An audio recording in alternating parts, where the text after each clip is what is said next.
Hi, everyone. I'm Nita Raghawansi from the Music Managers Forum. I'd like to introduce you to our featured speaker of this webinar. The webinar is entitled What Artists Can Do While Off the Road Creatively and Financially. It's curated by Sound Royalties and presented by Alex Heiche. Alex is the founder and CEO of Sound Royalties. And Alex is amazing. I have a lovely opportunity to be on a panel with him for the Recording Academy in New York, and just thought he's absolutely brilliant. Alex founded Sound Royalties in 2014 and serves as the company's chief executive officer. He possesses decades of experience in providing funds and financing, raising strategies to music creatives, large annuity recipients, and professional athletes. He's a respected thought leader in our music business. And Alex has shared his knowledge and insights at many of our music industry conferences. I see him out there, as I mentioned, Recording Academy, but also for the Black Entertainment and Sports Lawyers Association, Sync Summit, the Los Angeles Digital Content Marketplace, many others. And so I'm really excited to have him. Prior to founding Sound Royalties, Alex had executive roles in specialty finance firms and at high-tech software companies. Alex, thank you for joining us. Thank you to Sound Royalties for your support. Take it away. Thanks, Nita. It's a pleasure to be here, albeit from home and on a web environment. I'm used to standing up when presenting, so this will be a new thing for all of us as well. As we start, I will share a quick 20-second clip that my marketing team had put to start this off.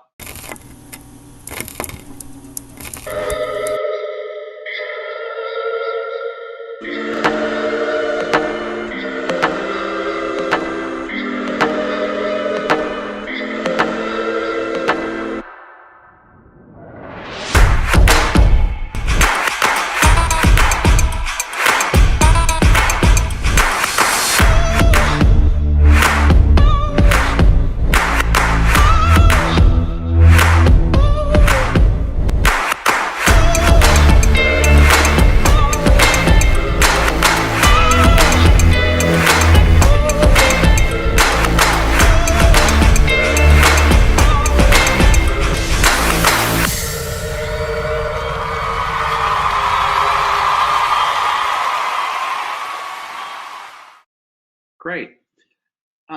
So as we dive into this, we're in a definite time of change. The live music industry has been derailed by COVID-19.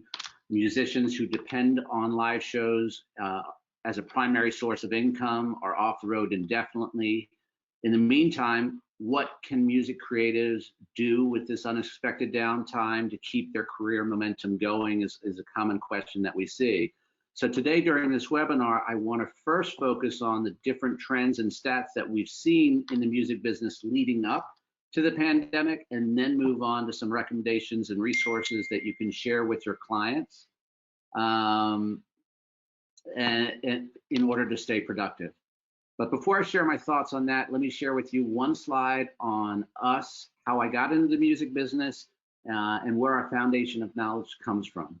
Myself, I was affectionately, I guess the term is band geek. Growing up, I played half a dozen instruments, trained on the piano, and did zero sport. So I'm definitely not a sports person. Not growing up. Older, I took up running in my 30s and started there, but that's about it for me. It was music. In college, I took a turn towards software and then specialty finance. And over the next 2 decades from college on, I was doing high-tech software and then specialty finance. And in 2013, I was really looking for something to fulfill me, to be more interested in, to be more passionate about. And a lot of people think back, when they come to that stage in life, they think back to their childhood. Maybe it was throwing a baseball with their dad or softball with their dad, and they think about getting season tickets or maybe buying a hot dog stand. To me, it was always music. And I thought back to music, and I basically decided I wanted to be part of the music industry. And in doing so, I started to look at a new finance, new tech. Tech companies tend to be overpriced because they're about an idea or a concept, while finance companies start out based on numbers. And so I thought I'd either partner with or buy a specialty finance firm in the music industry. But what I did do in 2013, as I was figuring that out, is I basically jumped off a cliff and I decided to build an airplane on the way down. And that airplane was going to be a music company. One way or another, I'd either buy one or build one. And so I started to visit with specialty finance firms. I started to visit with the banks and private financial institutions that were out there, asking, what do you offer? What do the clients need? What do you turn down? What are the gaps and holes in the industry? And over time, I started to see a trend. And there wasn't really something that I was passionate about that I could build that made sense or partner with. And that's when, against the advice of many, I was told it wouldn't work. I decided to build Sound Royalties more under a banking type principle. There's two types of finance models. There's a bank that gives you a car loan that never wants to own the car. And then there's more of a pawn shop model where people try to buy the copyrights or take the copyright. And I wanted Sound Royalties to be a private financial institution. And that's what I created, where we don't buy copyrights under any circumstance. We structure our transactions also to allow for pass-through income. I noted that the industry had 100% recoupment type models. So you took an advance, you didn't see a penny till you recoup. And initially, it didn't make sense to me until I started to see that the financial institutions that were doing it were more under a model of trying to get people to sell to them in the first place. And I said, well, if we're trying to build a partnership, allowing for pass-through income ensures success of our partner, our client, and enables us to have a longer-term relationship. And then lastly, the most important third trend that I believe that was a key principle for this company was that our creatives needed to control the pricing, and we needed to provide competitive solutions. But they needed to have a myriad of solutions, because one size does not fit all. And that's basically what Sound Royalties is. Looking at the industry, though, I realized that finance wasn't part of it. You had producers, artists, managers, entertainment attorneys, publishers, labels, distributors, all part of this ecosystem, the music business. But finance companies weren't typically acknowledged to be part of it. You had the traditional banks that had entertainment bankers, and the entertainment bankers were providing and are providing to this day a very valuable service, and they individually are considered part of the industry. But the banks typically aren't. They're larger entities. And then the private financial institutions, many of them were not viewed in a positive light because of their business practices. And so Sound Royalties came in from a different angle. And that angle was to put us in part of the industry and to partner with all these different entities that you see on this slide, and then some. What I didn't expect is that we would become some of the most knowledgeable in the field of royalties. But because we were immersed, not just in the publishing side, not just in the sound recording side, but in every side of the business versus other groups and individuals who were excellent and provided a service, but were focusing on one or two pieces of the music industry, it became a natural progression for us. Being in the business of music royalties, it's striking to see the number of people in the music industry, creatives and business people alike, who don't necessarily fully understand every aspect of music royalties. Let's face it, it's really complex and there's a lot to it. And so with the royalty system's complexities, all of the varying revenue streams that are available, there's a huge number of creatives that are leaving money on the table by not collecting from all of their streams. They're either leaving money on the table by streams and also by not completely or properly registering. So we're positioned well here since we see everything. And if you think about it, look at the PRO box to the right there. The PROs see what the PROs see, and they don't really see the sound recording income. But if you drill down in the PROs, ASCAP sees ASCAP, BMI sees BMI. We see a little bit of everything and all of it, whether it's the PRO income, whether it's the label income, the distributor income. So we have a much broader view, which enables us to then find uncollected royalties and other things and gives us a better vantage point. And we'll get more into that a little later. But before we get into the impact in terms of industry trends, before we get into the impact of the pandemic and steps to take now as we're all quarantining, let's take a look back to where we were before all this started, which was just several weeks ago. funny enough, and not funny, but interestingly enough, I prefaced the following slides that you're going to see and derive these trends from them just a month or two ago by saying that it's tough enough to forecast a year in advance, let alone a decade in advance, as I was asked to speak to another group about what 2020 was going to look like. And as we now see, it's tough to actually forecast weeks in advance because none of us would have actually forecasted this. But let's look into the data and paint from a broader picture and broader strokes, and then drill that down into today. For example, 1 year ago, at the beginning of 2019, the entertainment industry had all but dismissed TikTok. It had evolved from absorbing Musical.ly in 2017, and now it's one of the hottest social platforms with nearly 800 million active subscribers and growing. Market consumption changes are important as they equate into where and how creatives make their income. And you can just see that, the dramatic growth that came in the past year and a half. And looking at this growth, there's 740 new installations last year. Now I wonder what happened first quarter and then now since Corona. So let's look at, where does a bulk of the creator's income come from today? Data shows that creators' revenue can largely vary on genre. Rock music dominates physical album sales category at 43.6% of the music market. So down there on the second column, I don't know if you see my mouse or not, but I'll point anyway.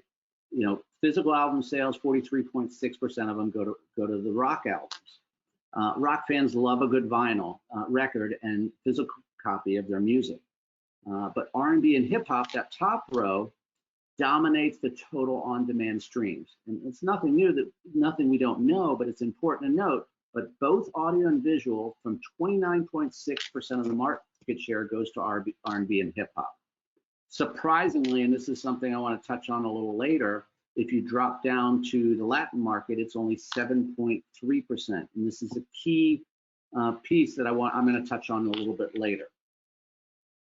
Most of you being managers, a key hot topic for all of us right now is the live performances and live music industry. And while the recording industry is precisely measured, there is no consensus when it comes to the live sector's revenue. The estimation of this becomes a problem due to the various reasons, from the complexity of revenue attribution to the low volume of secondary ticket markets. As a result, revenue estimates vary from different sources, but we can look at a higher level. If you look at live music industry revenue, according to Statista here in the US, from 2012 to 2021 is represented here. In 2018, the global music industry revenue reached $53.7 billion. And if you look here, it was the live was 10.43 billion. And I'll note that moving forward from 18 to 21, that's their estimates. They predicted 10.43 billion in 2018 for live music revenue generated in the US alone, which is 19.4% of that Statista.com statistic.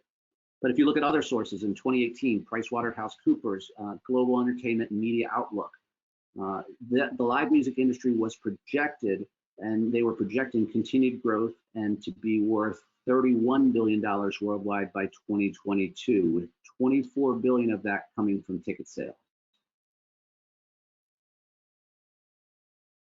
Peering deeper into the crystal ball, in December of this past year, December of 2019, the Wall Street Journal placed the live music business at roughly $28 billion today, with a forecast that the industry will be taking in $38 billion annually by 2030. Now, it's no secret that artists were placing more emphasis on touring and concerts to make money. As low-paying streaming continued to erode as they viewed it once lucrative physical album sales, they were leaning on the touring. And we can be certain that this year's chart's going to look dramatically different than any of us predicted. We can't control this. And until things stabilize again, we need to focus on that 80% of income, the industry income, that we can control. And that's something we're going to talk about today. So where does the industry revenue come from? Today, On-demand streams account for 80% of the global recorded music industry revenues. But many creatives are still complaining about streaming's dominance and that it's killing their livelihood. 2020 is going to be a decade of transition for creatives and how they make their money. And the pandemic is pushing that into a change over the decade into the forefront, forcing us to look at it over the next few months rather than the next few years.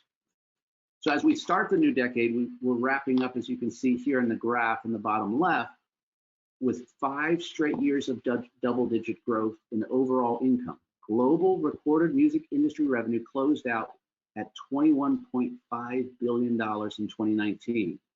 And Goldman Sachs forecasts that today's numbers will more than double to $45 billion by 2030.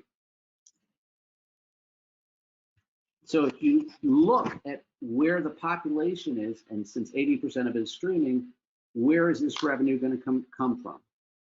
Historically, most of the money for our industry has flowed from the US to US artists. Yes, there was an international part. Yes, Europe and other pockets around the world provided revenue.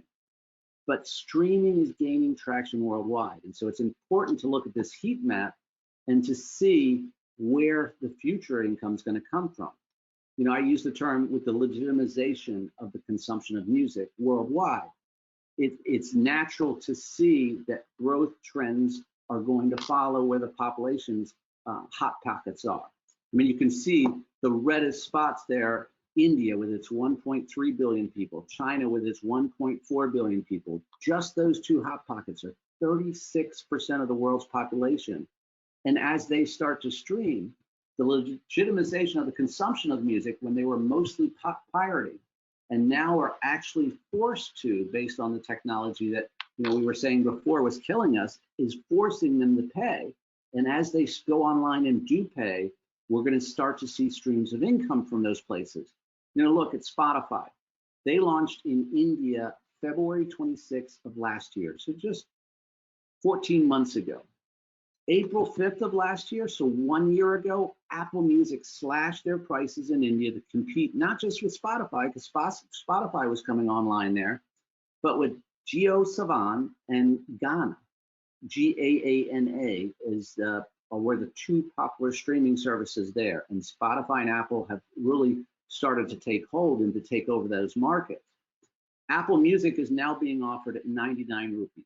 Look, they're not going to pay $10 a month, but they will pay apparently 99 rupees a month, which is $1.43, down from they were at 120 rupees at $1.73. And if they're not paying that, which many can't, they're paying with their eyeballs and watching advertising. And that's why you're seeing such a huge swing in YouTube revenues and other things. But this is a worldwide legitimization of the consumption of music that we're going to see, and we need to pay attention to where the money's going to come from. But if we drill away from this heat map and we look towards growth trends, we also need to consider the growth of the consumption of music through streaming as consumers start to adopt it.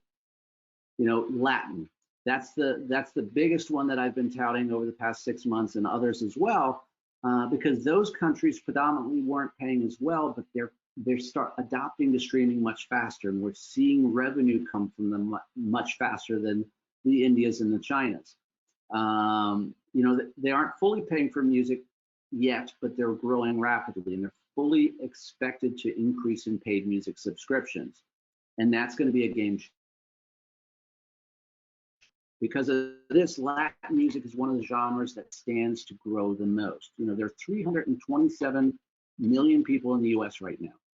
There are 626 million in Latin America. So you've got twice the potential consumers in Latin America alone, with the American consumer still there to stream your creative's music. Who else stands the most? If we go away from the heat map, away from the geographical concentration of where we see it's going to grow, the other areas that I see enormous growth is jazz, classical, children's. They stand to grow the most in the future. This is because in the past, their fan bases didn't have a choice or a way to listen to their favorite music. Oftentimes, those artists had to market their music either through live tours, and the fans needed to go to a show to hear the music and make decisions on if they would like it. And they weren't heavy buyers necessarily always of those genres. You know, if you look at the radio dial, why is urban dominating? Why has urban been dominating? It's because who adopted to the iPhones first? Who started streaming music first? It was the kids. If you look at the radio dial in middle America, as they start to go online to streaming, they typically had 4 or 5, depending on the size of the market, 4 or 5 pop stations, a couple rock stations, 1, maybe 2 country stations. Jazz classical were relegated to none, or AM children was to none, and now there's a source. You know, I looked last year, had the opportunity to visit with Amazon and to look at their charts. And if you looked at the charts for Billboard Hot Streaming, you'd see 8 out of 10 songs were urban with maybe 2 pop. But if you looked at Amazon, there was 0 in the top 10. And that's because who was using the Amazon Alexa device and saying, Amazon Alexa, they weren't saying play urban, they were asking for their favorite. There's play me jazz, play me classical. And then there's more obscure subgenres that started to showcase because of streaming. So fans of this music were able to dive in a whole new way. In the past, there wasn't as much money flowing from it, but we're starting to see in the modern days of streaming, there's new ways for their music to be discovered. Think of Christian music. It stands to grow more than any of the obscure genres like jazz and children's, simply because there's so many Christians in America. The more widespread streaming becomes, and worldwide, but the more widespread streaming becomes, we start to see the loyal Christian music fans being able to take advantage of this new ways to access their music. And within Christian music, there's all these subgenres. You know, they're not just saying play me Christian, they're saying play me Christian rock, play me Christian metal, play me Christian country, play me contemporary Christian, play me Christian alt rock, Christian rap. And all these subgenres are starting to stand out. And so these obscure artists and genres are able to get a platform. You know, another way to look at that, that's a smart playlisting, but look at Spotify Discover Weekly, the radio stations, the Spotify recommendation. These ways of requesting music and discovering music is replacing the crate digging of the 90s. You know, that's why holding on to your creative's copyrights is so important. You know, nobody ever knew that this new line of revenue would provide a resurgent or an interest and revenue for these particular genres of music, and it's growing. Going back to the heat map, we need to again consider the world population. There's over 200 million people paying for premium subscriptions, and that's going to be 1 billion by 2025. This means streaming revenue has the potential to quintuple. If it's a straight, they're going to listen to the same things. The top 10 music markets shown here on this slide are missing India, which is going online. They're missing Latin America, and it's 628 million potential streamers. That's twice as many people that are here in the US. There's 1.3 billion people in India, as I've mentioned. That's 5 times as many people here in the US in our market here. So beyond streaming revenue increase via subscriptions, as it continues to adopt, you're going to see a wave of income. But beyond that, the MMA will have an impact as well, because we're going to see the mechanical licensing collective, the MLC, will begin to pay for that are supposed to be paid to publishers that weren't typically being paid, and it's going to inject a whole new stream for our creatives. Also, the increase from the Copyright Royalty Board, the CRB, once we get past the appeals, is help grow the funds as well for creatives. So, you know, now let's talk about, now we understand it's the growth of streaming, it's the additional streams, and it's also about understanding the various streams that are out there that will enable us and our creatives to understand how to fully monetize their streams and make a living. So what can you do, or what can you advise your clients to do during this time of coronavirus? Well, first, examine your client's royalty streams and update the registrations. Now is a great time to make sure client songs are fully registered so that they're collecting the royalties they're entitled to. Now it's time to do the things that you never had the time to do but knew you needed to do it. You know, the most common uncollected royalties we're seeing are simple to some of us, but to others, they tend to be game changers and they don't realize it. For example, if your artist is entitled to a songwriter share, we quite often, and it sounds simple, but we quite often see, who's your PRO? Let's say they say ASCAP. Great, that's for your writer share. Who's your publisher? What are you talking about? They don't register with a publisher. Or the next common mistake is they'll register with a publisher, but just they won't register with a publisher. They'll set up a pub designee, provide that to ASCAP. Well, that's great, but they're not collecting in the sync and mechanical royalties unless they have someone adminning their streams. So they're leaving money on the table. Artists. I saw last month a global worldwide superstar with an amazing team had signed up, of course, for digital performance royalties, but he owned some of his masters. And those masters, he didn't have a rights owner's account at Sound Exchange. So just looking at everything. And he had a team that is great and knows what they're doing. It's just they're doing so many things at once, things fall through the cracks. Now's the time to go back and look. And that's something that we do. We tend to see these for people, and we don't charge for finding uncollected royalties, but we just point them out to the teams. But you'd be amazed at how many people come through our door and are not collecting everything they should.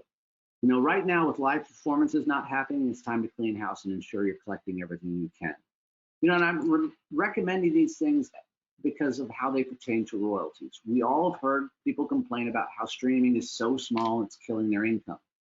In reality, these royalties can be your largest revenue source in the future and are growing. It was said that publishing is a penny business, but there's a whole lot of pennies. Well, the common belief is that digital streaming royalties is a micro penny business, but there's a whole lot more micro pennies out there, and people forget that streaming is worldwide and the adoption is still so early on in the cycle. So putting real energy and attention towards this avenue could generate a spike in your revenue that sustains beyond when you go back to touring. There's real money here that we're seeing. One of the things we put out last month, and it kind of fell to the wayside, I think a lot of people embraced it and loved it, but a lot didn't hear about it because we started to talk about coronavirus. We put up a guide called 50 Income Streams Music Creatives Should Know About and Where to Find Them. And that's on our website, on our blog, or if you message us, we can point you to it. Whether you message me on social media or Sound Royalties on social media or email us on our website, it's on our blog. But this is a guide of 50 income streams that every creative should review and see what they're entitled to. And it has hyperlinks on where to collect them or to understand them further. So by digging into this guide, you and your creatives can cross-check where are you registered, where you need to be registered, where you might have left money on the table, or where you can start monetizing on new income streams now that you have some more time on your hands to actually collect on them. I'd say, again, most of the people that come through our door are not collecting everything. And when I started this, it was going to be, I was stretching to get 20 income streams, at least I thought I'd stretch 20 income streams that every creative should know about. And I easily just kept adding to it and adding to it and adding to it before we realized that there was over 50 different income streams. That's how convoluted the royalty streams are.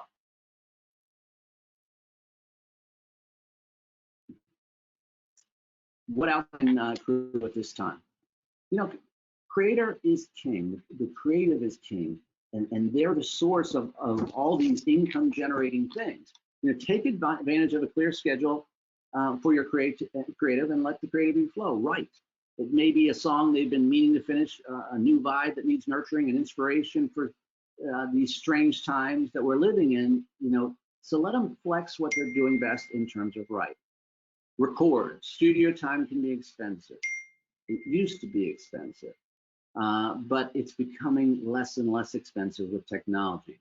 It can be done on a budget, and whether it's in a home studio, a basement, or a garage, getting tracks down can deliver magical results, can put your creative in the right frame of mind, and we're in the content business.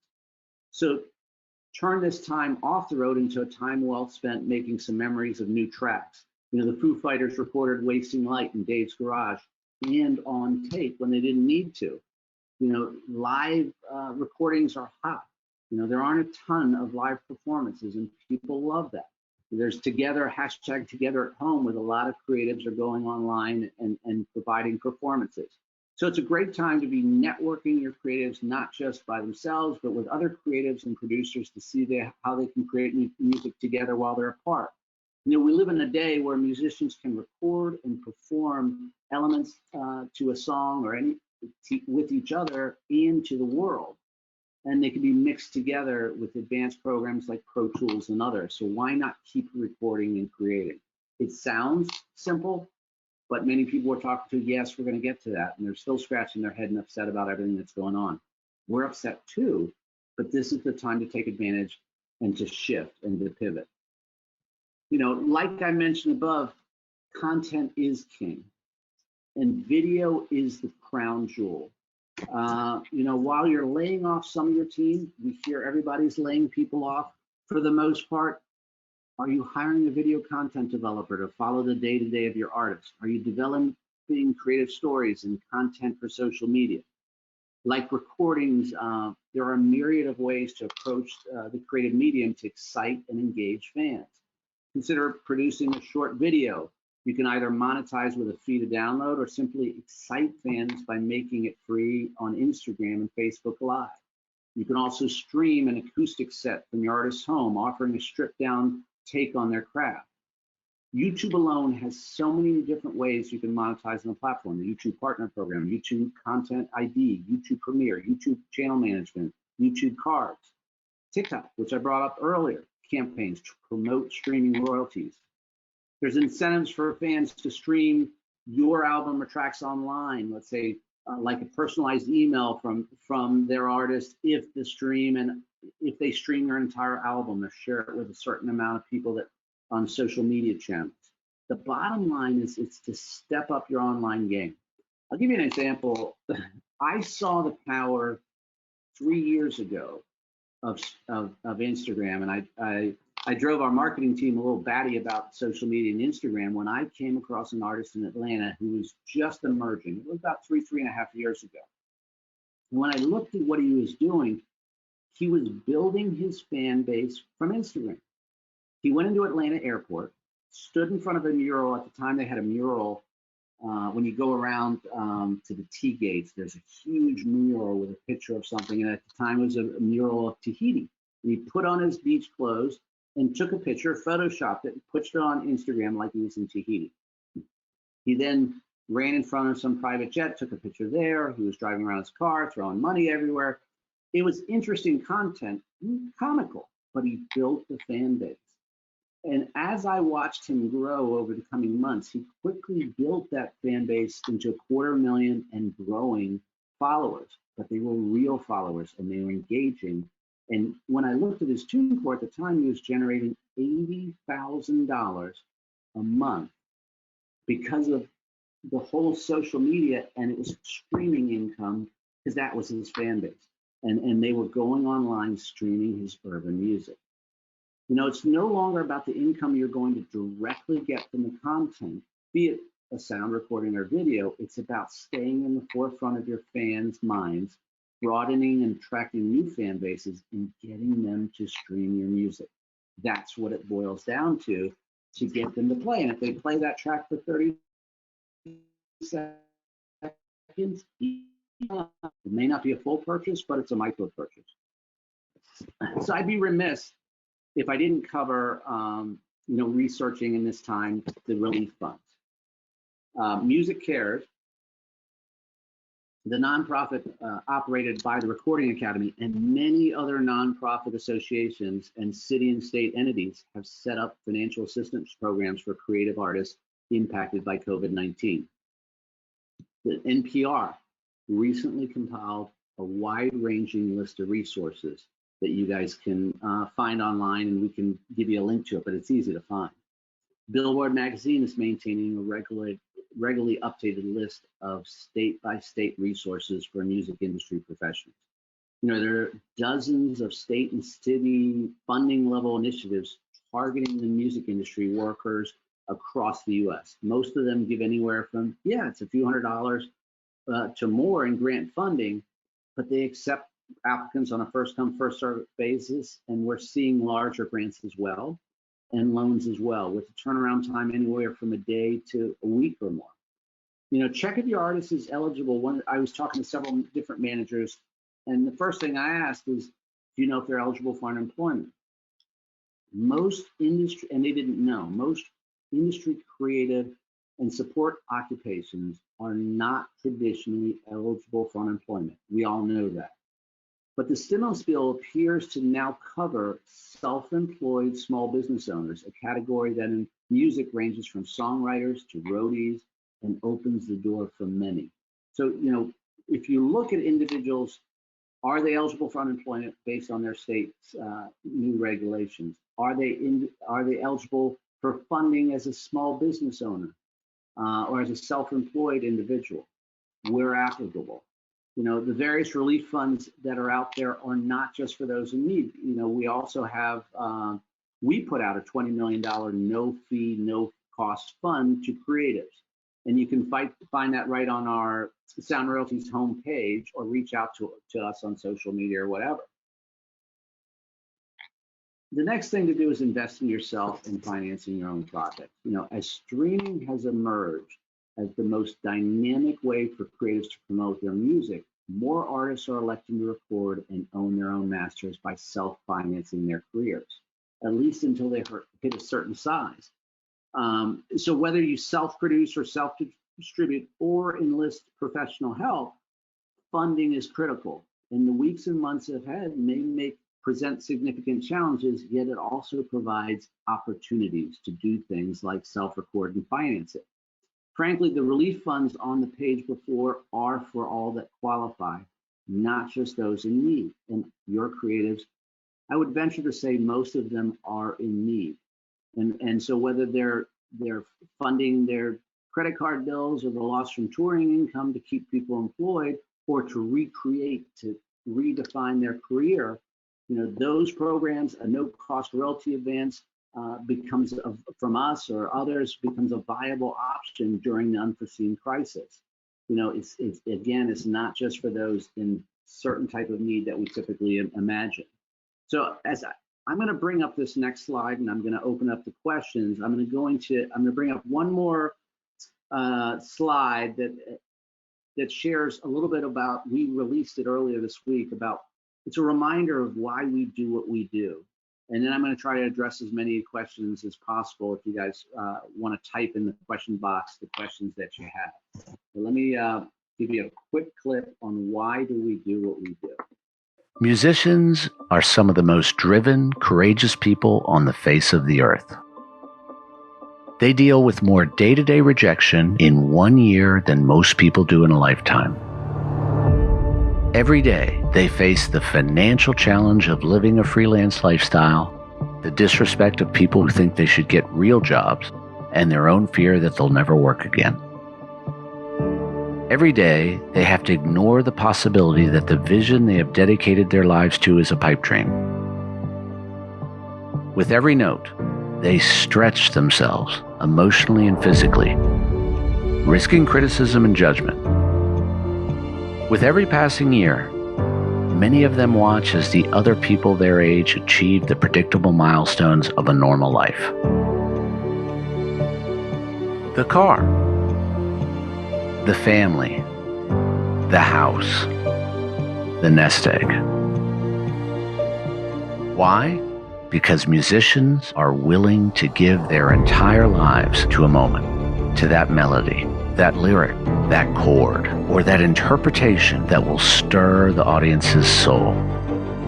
Musicians are beings who have tasted life's nectar in that crystal moment when they poured out their creative spirit and touched another's heart.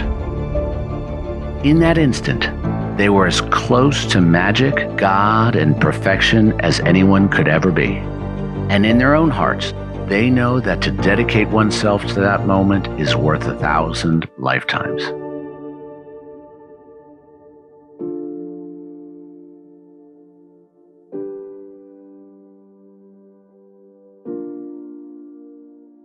Hey, Nita. Let's see. Is there a minimum maximum size of royalty that Sound Royalties looks to participate with? Okay, yeah, great question. There is. The goal was to help as many people as we can. But when you look at royalty streams, think of turning on the spigot in an old house where the tap has been off for years. When you turn on the water kind of sputters before it starts to flow. And a lot of royalties before the digital age and as we're getting into the digital age follow that same rule. So they were based around random sampling. And so if you earn below a certain amount, we'll see you earn $2,000, you earn nothing. $2,000, 200, 2,500, nothing. And so we like to see $5,000 a year in royalty income or more. We do try to help as many as we can that are earning closer to $3,500 a year. A year. That's not a month in royalty income.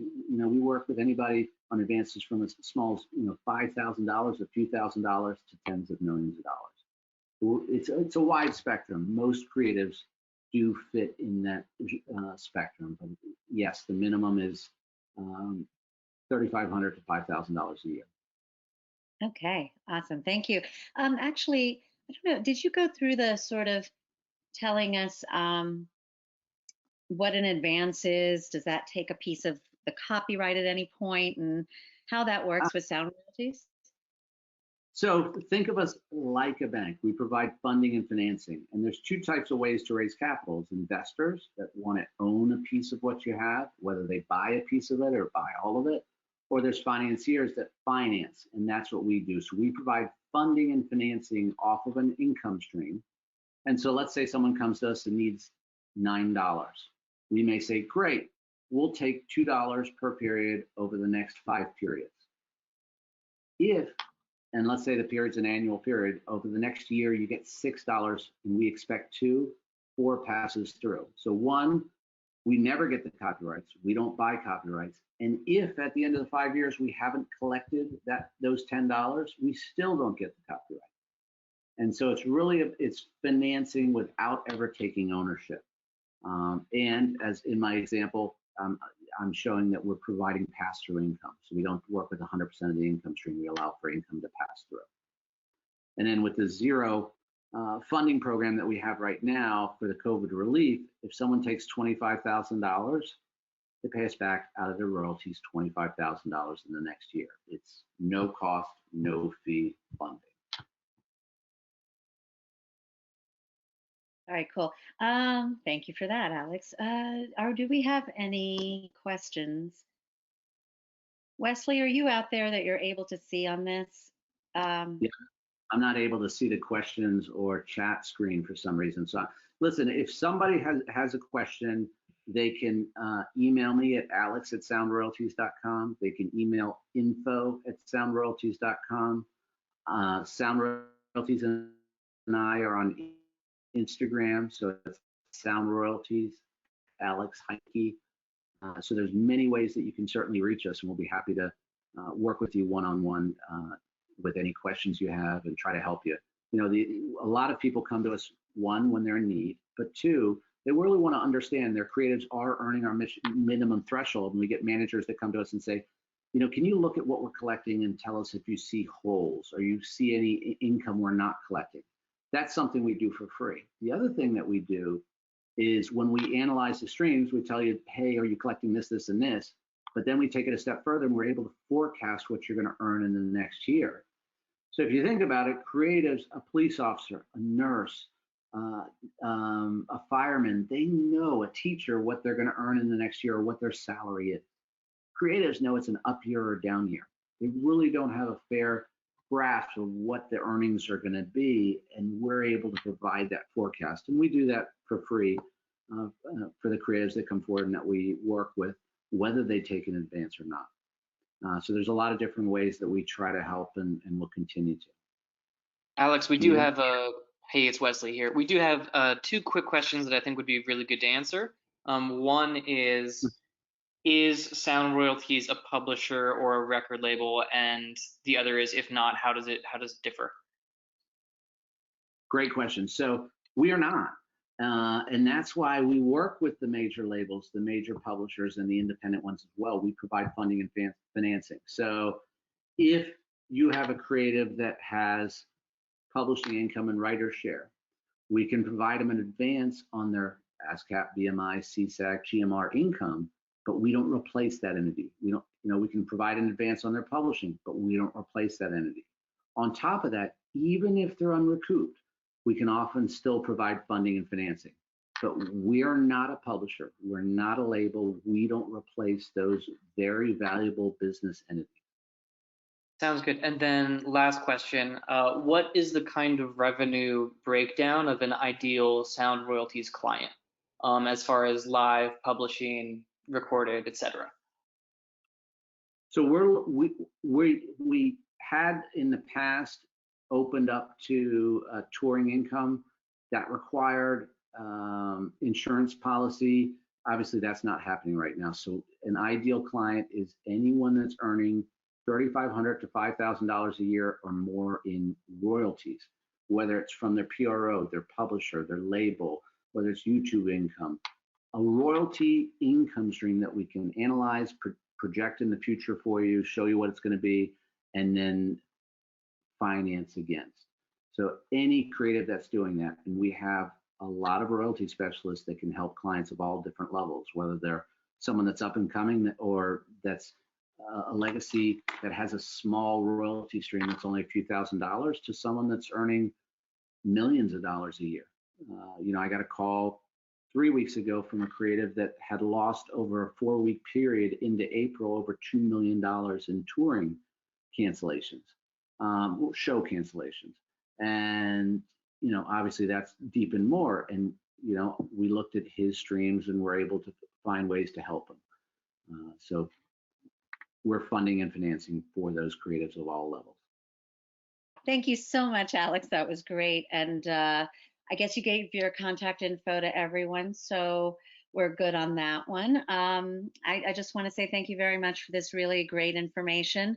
I may have some follow-up questions for you later, and as I'm thinking now about a couple of my clients. And everyone, thanks for joining us. Please go to our website. We'll be posting all of our webinars and our events on the MMF-US.com website. So thank you, everyone. We look forward to seeing you down the road into more of this, and hopefully live and in person when we get past this situation here. Thanks so much. Take care, and signing off. Thank you, Alex.